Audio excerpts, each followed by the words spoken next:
Well, we are about 11 days away from sending a team to Cambodia on a vision trip, and primarily in response to Jesus' command to go and make disciples of all nations. And over the past few weeks, we've been introducing you to some of those team members.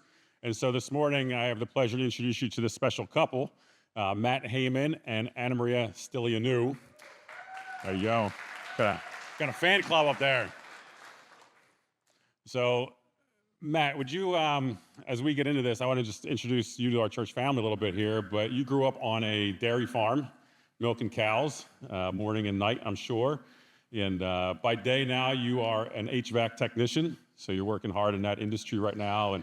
And Matt loves to work on cars, so he's always got a project, tinkering on some kind of car, I'm sure. But, why this trip now? You've never been on a missions trip before, so why shoot for the moon and go to Cambodia right away? Why now? And what do you hope to learn in this experience? So missions has never really been something that has been emphasized in the previous church that I was in. It's something that was obviously in God's word, but it was like you send people to go on missions, you don't really get involved in them. Since being in Davisville, there's definitely been a shift in the intentionality in not only sending people from the church to be overseas in missions, but as a church body to be involved in that. I've been able to get closer with the Gabriels since they've been in the States, and then just getting closer to them. And then hearing Annamaria's experiences, because she's been a couple times. I've never been on a mission trip and have been looking for an opportunity to go, and this came up, and I was able to join the team. And now we're here, ready to go.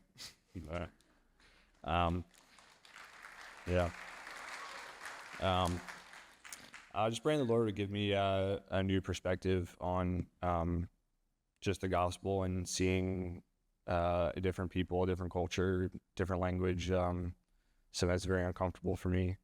That He would just give me, a new appreciation for, again, the gospel. And then also,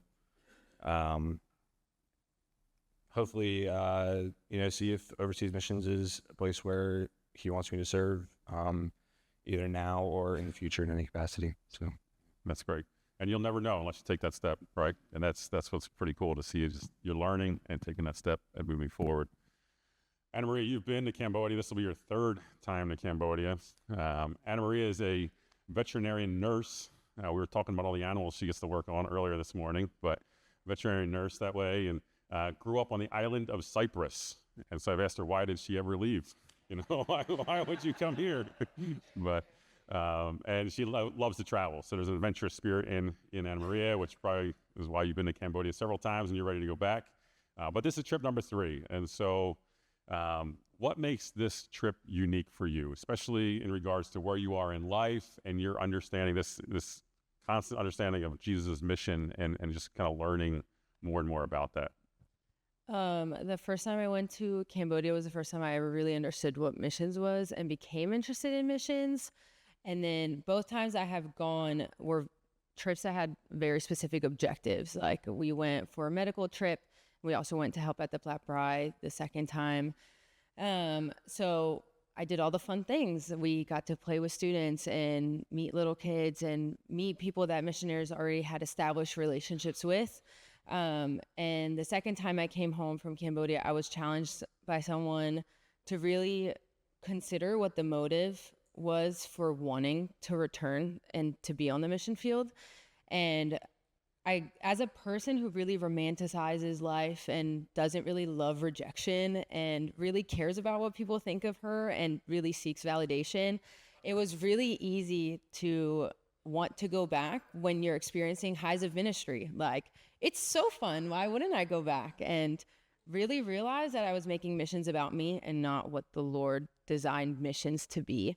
So I joined the missional group in the fall, and I feel like I really started to learn the heart of the Lord for missions. And I'm really praying with this trip, He really opens up my heart to know what I need to release to Him, what of my character I need to give up, and also in what capacity He wants me involved in missions, whether that's stateside or out on the field somewhere and not just Cambodia? Am I open to go somewhere else? Am I open to go to parts of the world that are really hard and not reached and get a lot of rejection? So that's a lot of what I'm praying for the Lord to reveal for me. That's amazing. Just that idea of you're open. What do I need to release to the Lord? That's a pretty cool place to be right now. So as a church family, we just encourage you to continue to be praying for this team. Like I said, they've been meeting for the past 8-9 months together. There's a team of 8 that is going to be taking this journey together.